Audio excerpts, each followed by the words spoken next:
마태복음 5장 1절부터 4절까지 봅니다. 다 찾으셨으면 하면 한 곳씩 기도갑니다. 예수께서 무리를 보시고 산에 올라가 앉으시니 제자들이 나온지라. 입을 열어 가르쳐 가라사대 심령이 가라는 자는 복이 있나니 천국이 저희 것이며 애통한 자는 복이 있나니 저희가 위로를 받을 것이며. 아멘. 기도합니다. 할렐루야. 아버지 하나님 감사합니다. 오늘 시간에도 함께하여 주옵소서. 종이 부족하고 연약하고 입술이 우둔합니다. 그럴지라도 오늘 종의 입술을 통하여서 말씀하여 주옵시고 종의 입술 주의 도구로 사용하여 주옵소서. 종의 입술로 선포되는 그 말씀이 저들의 귀에는 하나님의 말씀으로 들려지게 하옵소서.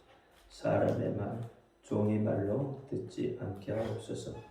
오늘도 깨닫는 은혜 주실 줄 믿사오며 우리 주 예수 그리스도의 이름으로 감사하며 기도하옵나이다. 아멘. 오직 우리 예수님밖에 없습니다. 우리를 구원하실 분도 예수님 한 분밖에 없습니다. 주 예수는 평강이 여러분에게 임할지어다. 아멘.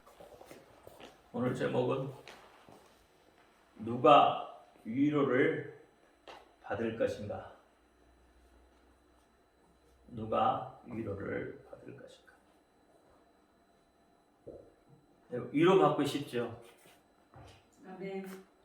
세상이 삶이 힘들고 세상 살아가는 게 힘들고 또 어려운 일이 닥치면 누군가에게 위로를 받고 싶잖아요. 누군가를 의지하고 누군가를 기대고 싶은 것이 사람이잖아요. 이 세상에 독불은 없습니다. 혼자 살아갈 수 없습니다. 그래서 사람을 사회적 동물이라고 해요. 혼자 살아갈 수 없기 때문에. 이 세상을 살면서 수많은 일들을 만나죠. 그래서 길을 가다 보면 개도 만나고 중도 만난다고 그랬어요. 그만큼 인생은 변화무쌍한 겁니다. 인생이 그냥 순탄만 한다면 인생 살아갈 재미가 없을 겁니다. 오늘이 어제 같고 어제가 내일 같고 내일이 오늘 같으면 인생 살아가는 재미가 없죠. 그래도 여러분 그냥 어제나 오늘이나 내일이나 다 똑같으면 좋겠어요? 만석이 집사님 재미가 없죠. 근데 굴곡이 있으면 싫잖아요. 또 그치. 굴곡이 심하면 또 싫잖아. 그냥 일자로 쭉 가면은 재미가 없고 굴곡이 심하면 힘들어서 싫고. 근데 파도는 굴곡이 높다 낮고 이래야지 재밌지. 그래야 인생 사는 게 재밌지. 그런데 굴곡은 그 파도를 타도 그렇잖아요. 파도가 재밌는 이유는 파도 타는 사람이 재밌는 이유는 뭘까요? 파도에 몸을 맡겨서. 파도가 이게 심하면 굴곡이 심하면 더 재미를 느끼잖아요. 그렇죠? 파도가 잔잔하면 재미가 없잖아요. 우리 인생도 그래요. 똑같아요. 근데 우리는 그냥 잔잔한 것을 원해. 근데 막상 잔잔하면 심심하죠. 살 맛이 안 나. 여러분 우울증이 왜 걸려요? 영적으로 잘못되면 우울증이 걸리지만 인생에 파도가 없기 때문에 그래요. 파도를 타면 그래도 그 시간이 빨리 가면 빨리 간 만큼 그래도 재미가 있을 텐데 그렇지 않고 평탄하기 때문에 그냥 뒤 돌아봐도 그것 같고 앞을 봐도 그럴 것 같고. 자, 그렇다면 위로를 받고 싶은 사람들. 그렇죠? 우리는 위로를 받고 싶잖아요. 누구에게 위로를 받고 싶어요? 사람들에게 위로를 받고 싶어요? 그러면 사람들에게 위로를 받으면 잠깐의 이익은 돼요. 잠깐의 이익은 있을 수 있어요. 근데 그것도 관계가 좋았을 때의 이야기죠. 관계가 틀어지면 내가 위로받고자 했던 것이 화살이 되어서 내게 돌아오는 거예요. 그러면 장기적으로 봤을 때 그것은 위로가 아닌 거예요. 어떻게 보면 관계성에 문제일 뿐인 거예요. 그러면 여러분이 진짜로 위로받을 상대는 하나님이에요. 네. 하나님은 여러분이 어떤 비밀을 말해도 하나님 입 밖에 내시지 않아요. 여러분의 속 사정 하나님이 아시죠. 여러분이 속에 있는 그 모든 것도 하나님이 보시고 알고 계셔요. 예를 들어서 여러분의 죄악을 하나하나 하나님이 끄집어내서 까발려버린다면, 그렇죠? 까발린다면 여러분 어떻게 했어요? 하나님은 그래서 인격을 가지고 계시다. 그래서 하나님은 그렇게 말씀을 하지 않아요. 인격을 무시해 가면서 말하지 않아요. 세상 말로 뒷담화 치지 않는다고 해요.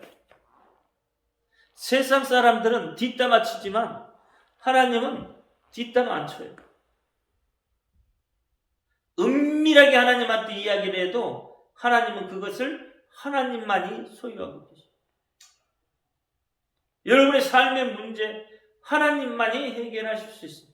그러니까 여러분 위로를 받으려면, 정말 위로받고 싶으면 하나님 앞에 나와야 돼요.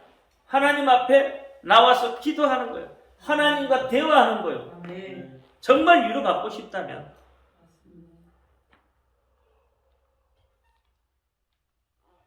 여러분 믿음 생활은 내 생각대로 하는 게 아니에요.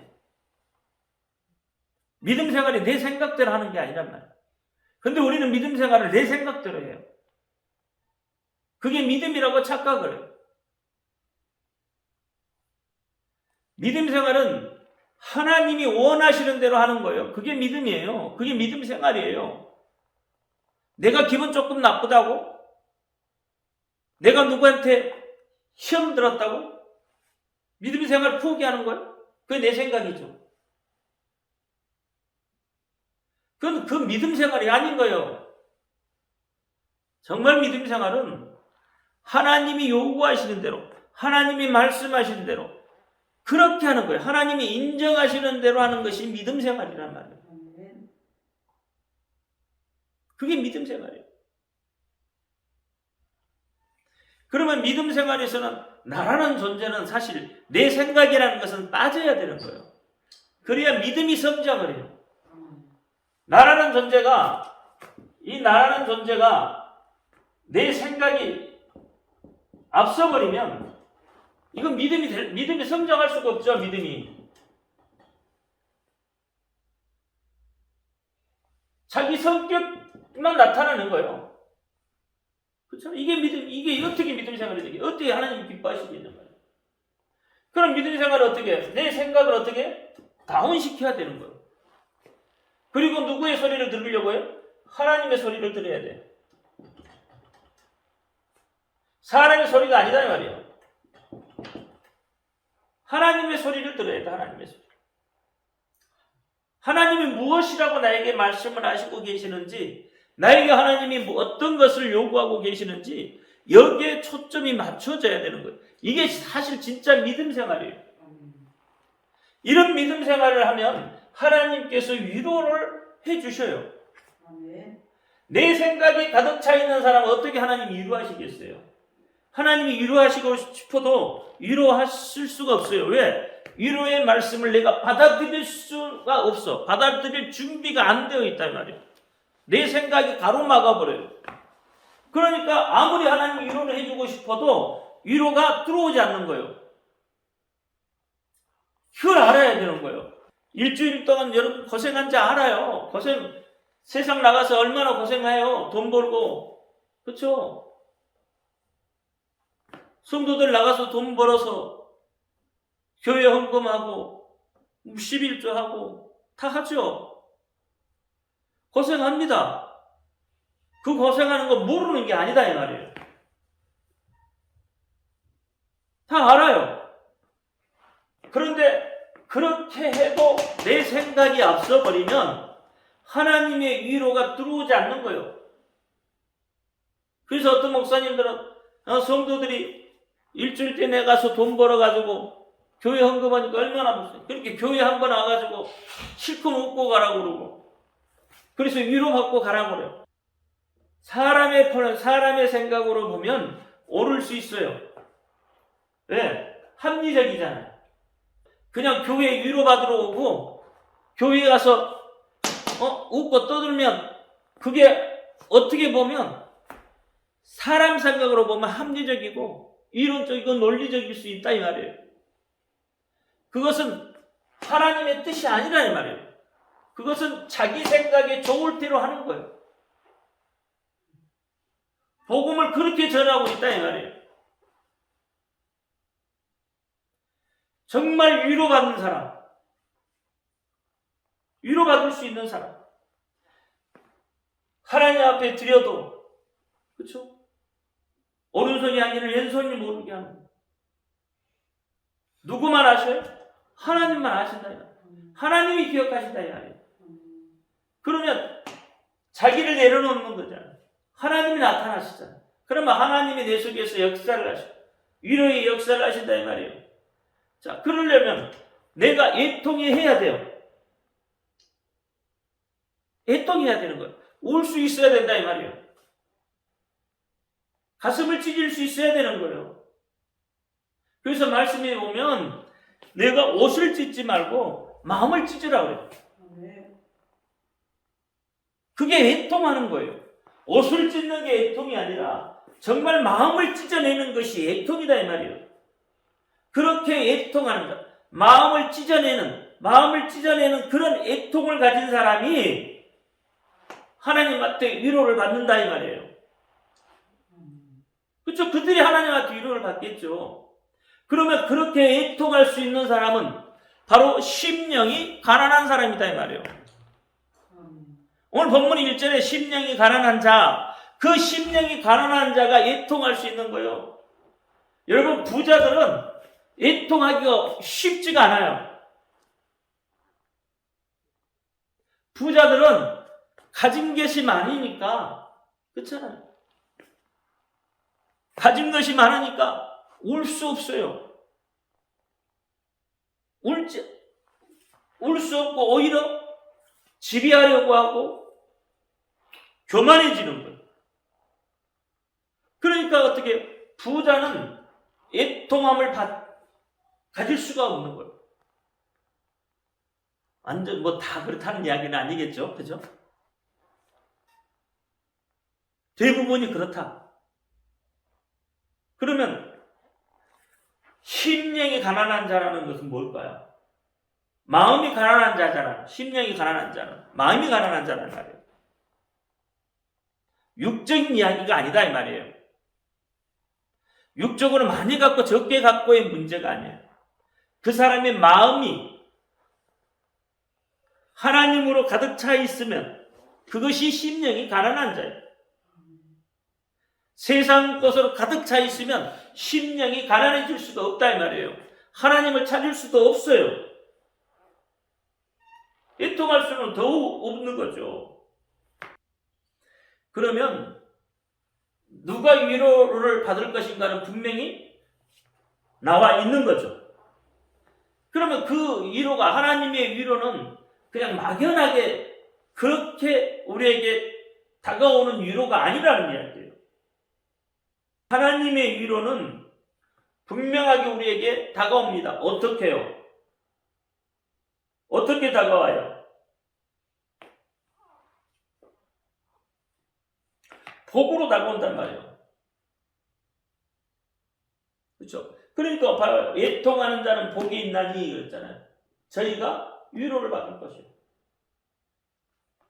이 복이라는 것이 물질적인 복을 이야기하지 않는다 이 말입니다. 구약에서는 물질적인 복을 이야기하지만 신약에 예수님이 오시고부터는 물질적으로 많고 적음의 그게 복의 개념이 아니라는 이야기예요. 근데 우리는 자꾸 뭐가 많이 가지면 복 받았다고 하는데 그게 아니라는 거예요. 많이 갖고 여러분 그것 때문에 싸움이 일어나고 그것 때문에 살인이 일어나면 그건 복 받은 게 아니잖아요. 그러니까 물질이 많이 갖고 적게 갖고의 문제가 아닌 거예요. 복이 있다는 건 그런 이야기가 아닌 거예요. 정말 복 있는 사람은 하나님으로부터 위로를 받는 사람이 복이 있는 사람이다 이 말이에요. 그러니까 복이 있는 사람이 애통한다. 복이 있는 사람이 하나님의 말씀을 듣고, 그렇죠?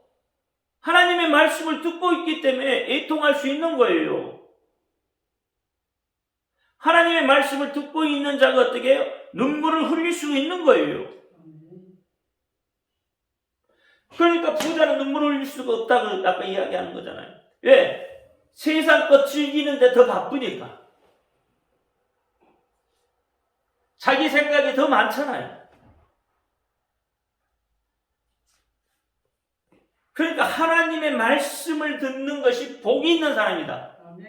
복된 사람이다. 하나님의 말씀은 진리의 말씀이에요. 변하지 않는 말씀이에요. 하나님의 말씀이 약속으로 되어 있고 이 약속이 언약으로 우리에게 체결되어져 있는 거예요. 그래서 말씀을 듣는 자가 하나님을 만나는 거예요. 말씀을 듣는 자가 하나님의 위로를 받는다 이 말이에요. 그러니까 말씀을 듣는 자가 결국 복이 있는 자다 이 말이에요. 일시적으로 뭐가 채워져서 복 받은 이런 이야기가 아니라는 거예요. 그렇죠? 여러분 우리 그리스도인들은 행복할 권리가 있습니다. 그렇죠? 영적 부유를 가질 수 있는 권리가 있어요. 왜 여러분이 영적 권리가 행복해질 권리가 있고 영적으로 부유해질 권리가 있어요? 이유가 뭐예요? 뭐 때문에?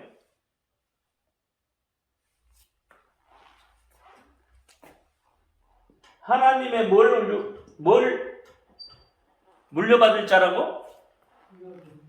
하나님의 유업을 물려받을 자라고 했어요.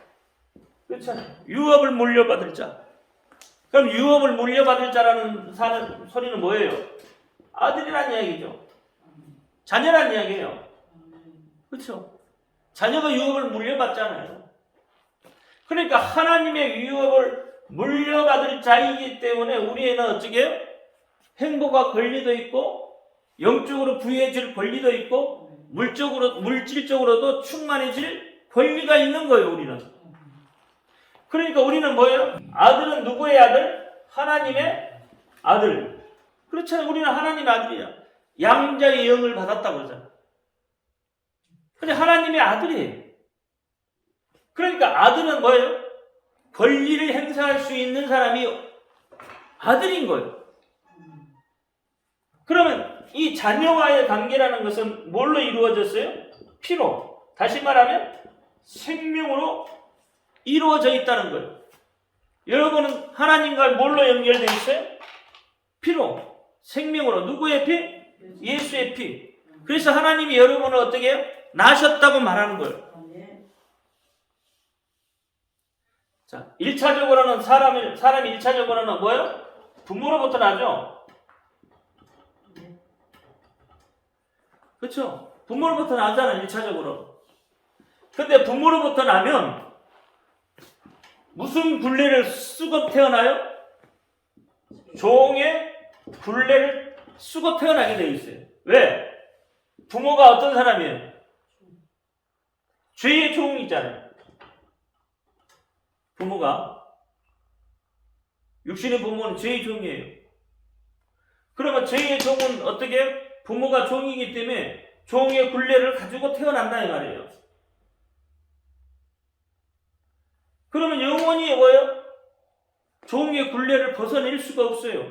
종의 굴레를 벗어내려면 어떻게 해야 돼? 누군가가 외부에서 도와줘야 되는 거예요. 나 혼자 어떻게 해서 종의 굴레를 벗어날 수가 없는 거예요. 누군가가 도와줘야 이 종의 굴레를 벗어난 거예요. 종의 굴레를 벗어나기 위해서 누가 도우신 거예요? 예수 그리스도가 종의 굴레를 도우시잖아요. 그러니까 두 번째는 뭐예요? 거듭났다 이 말이에요. 어디로부터? 하늘로부터. 예수는 어떤 사람이에요? 어디서 난 사람이에요? 예수는 하늘로부터 난 사람이에요. 그렇죠? 예수님은 하늘로부터 난 사람. 그래서 우리는 어떻게 해요? 이 거듭남의 비밀 속에 들어와 있어야 돼요. 거듭났다 이 말이에요. 우리는 하늘로부터 거듭난 사람이다 이 말이에요. 그러니까 하나님의 자녀로 인정을 받는 거예요. 종의 굴레를 벗어냈다 이 말이에요. 위로부터 났다. 하늘로부터 났다. 다시 태어났다. 새롭게 됐다. 그 말이거든요. 거듭난 것은 육적으로 들어가서 나는 게 아니에요. 엄마 뱃속에 들어가서 새롭게 태어나는 게 아니란 말이에요.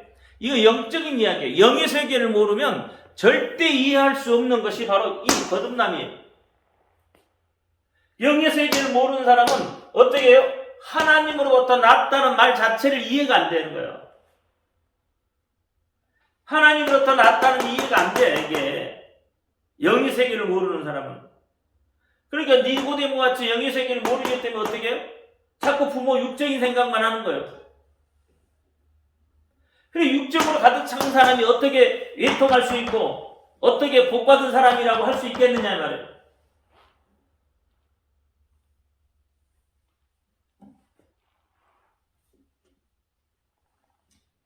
그래서 우리는 하나님으로부터 생명을, 다시 말하면 하나님이 직접 우리를 낳으셨다고 했는데 하나님이 어떻게 우리를 낳으셨어요? 해산의 수고를 통해서. 육적인 부부도 해산의 수고를 통해서 여러분 낳잖아요. 그러면 영적으로 하나님 우리를 낳으셨다고 하면 해산의 수고 없이 낳았을 것 같아요? 하나님이시니까? 아니에요. 하나님도 어떻게 해요? 해산의 수고를 통해서 우리를 낳으셨다. 해산의 수고는 어떤 것이 해산의 수고예요? 예수 그리스도가 이 땅에 오셔서 예수 그리스도가 당하신 모든 것들이 다 해산의 수고입니다. 예수 그리스도가 하신 모든 일들이 다 해산의 수고예요. 그래서 예수님이 이 땅에 육체의 몸을 입고 하나님이 이 땅에 육체의 몸을 입고 오신 분, 그분이 예수님이시요. 하나님이시면서 그분이 어떻게 이 땅에 오셔서 어떻게 하셨어요? 항상 죽음의 위험을 달고 사셨죠. 낳자마자 어떻게 해요? 죽이려고 쫓아오잖아요. 항상 죽음의, 그리고 공생애를 시작하면서부터 어떻게 해요? 비난, 모함하고 결국은 어떻게 붙잡혀서 주먹질을 당하시고 침뱉음을 당하시고 채찍에 맞으시고, 그렇죠? 십자가에 못 박히시고 역근의 창을 받으시고 양손에 다 못 박히시고 그 고통을 통해서 우리를 낳으셨단 말이에요. 어떻게 해요? 피로, 피 흘림으로 우리를 낳으셨단 말이에요. 해산의 수고로. 여러분 육체의 부모도 해산의 수고할 때 피 흘림이 있잖아요. 우리도 마찬가지. 예수 하나님도 그 피 흘림의 수고를 통해서 우리를 낳으셨다. 그러니까 하나님을 아는 자가 복이 있는 자다.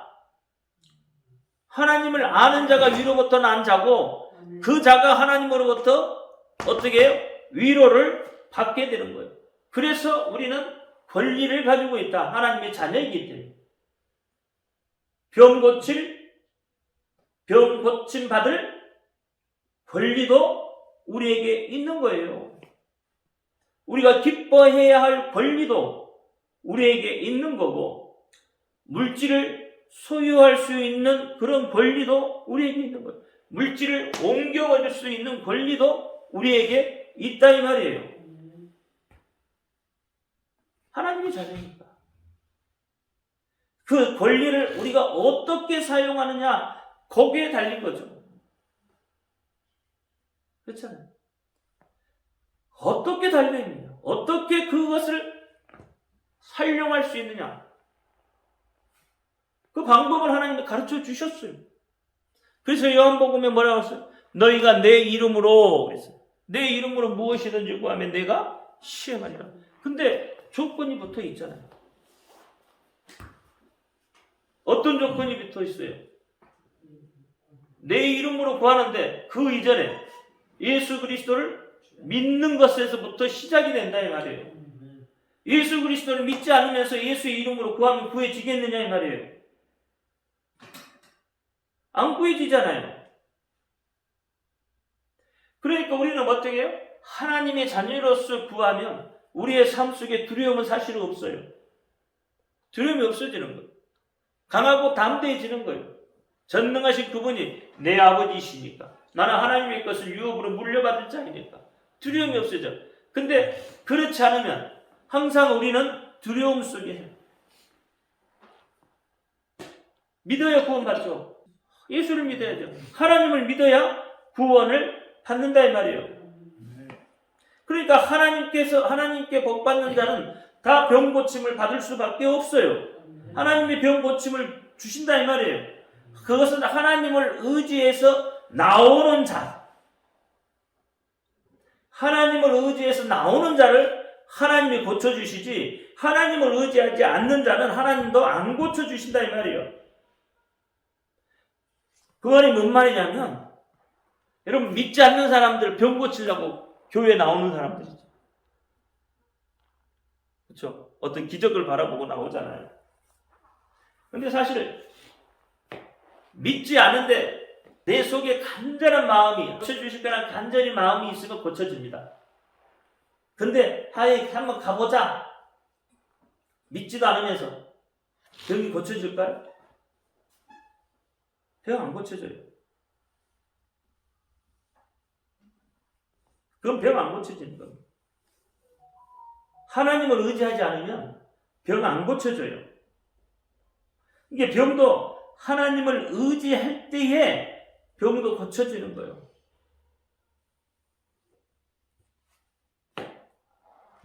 여러분, 요한일서 5장 16절 한번 보세요. 15절부터 한번 볼까요? 시작. 우리가 무엇이든지 구하는 바를 들으시는 줄을 안즉 우리가 그에게 구한 그것을 얻은 줄 또한 아느니라. 누구든지 형제가 사망에 이르지 아니한 죄에 도움하는 것을 보거든 구하라. 그러면 사망에 이르지 아니하는 범죄자들을 위하여 죄에게 생명을 주시리라. 사망에 이르는 죄가 있으니 이에 대하여 나는 구하라 하지 않노라. 모든 불의가 죄로 돼 사망에 이르지 아니하는 죄도 있느니라.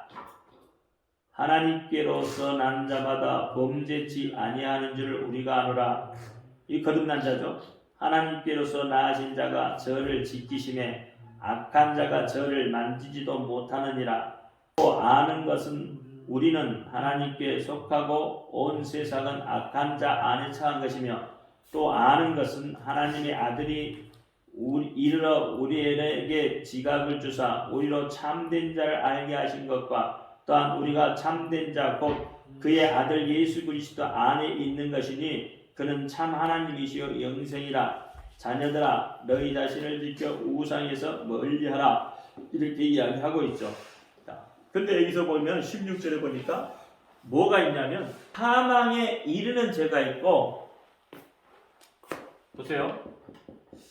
사망에 이르는 죄가 있고 사망에 이르지 아니하는 죄가 있다 이 말이에요.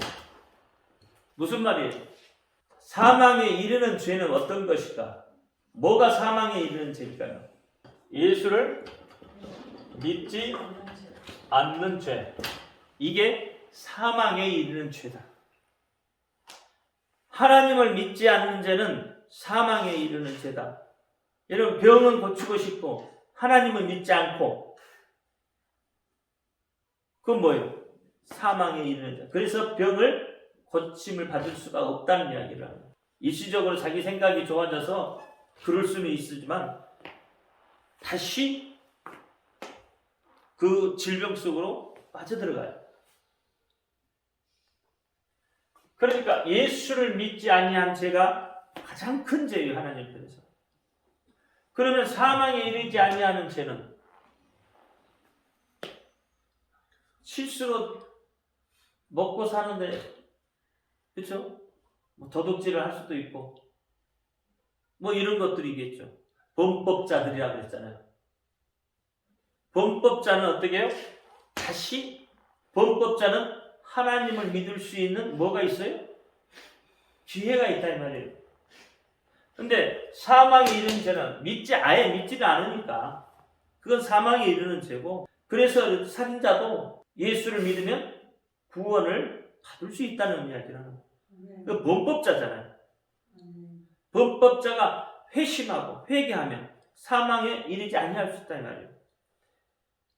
그래서 어떻게 100개의 교도소를 세우는 것보다 교회 한 교회가 올바로 가면 더 많은 교화라고 해야 되나요? 더 많은 자가 구원을 받을 수 있는 길이 열려지는 거예요. 교도소 아무리 많이 세워놔봐요. 범죄가 사라지나요? 안 사라집니다. 올바른 교회 하나가, 그렇죠? 회심을 시키면 그 죄인이 회심하고 돌아올 수 있다 이 말이에요. 다시는 죄를 짓지 않게 된다 이 말이에요. 이런 것들이 먼저 알아야 된다 이 말이에요. 불신자는 믿도록 하면 돼요. 그래서 믿지 않는 자는 이미 심판을 받아버렸다고 해요. 그래서 첫째 조건이 뭐예요? 예수를 믿어야 한다는 게 첫째 조건입니다. 그래서 예수를 믿는 그 사람은 복이 있는 사람이다. 그래서 예수를 믿는 사람이 애통할 수 있고 회개할 수 있고, 그렇죠? 회개하는 자가 하나님을 만나는 거고, 그래서 하나님으로부터 위로를 받을 수 있게 되는 거예요. 그러니까 예수가 없으면 육적인 복은 받아 누릴 수는 있겠죠. 예수가 없어도. 왜? 내가 열심히 했든지 아니면 뭐 사기를 치든지 돈 많이 벌어가지고 여러분 잘 살 수 있겠죠. 근데 그게 영원이냐? 아니라는 거죠. 불법을 행하면 분명히 보응이 따라. 불법을 행하면 분명히 보응이 따르게 되어 있다. 그래서 영원한 것은 없어요. 육적인 것, 세상 것은 영원한 것이 없어요. 오직 하나님으로부터 위로를 받는 사람, 애통한 사람, 그 사람들이 여러분 되기를 주의 이름으로 축원드립니다. 그래서 예수 믿는 자는 더 열심히 믿으려고 위로받으려고 몸부림치는 거예요. 기도합니다.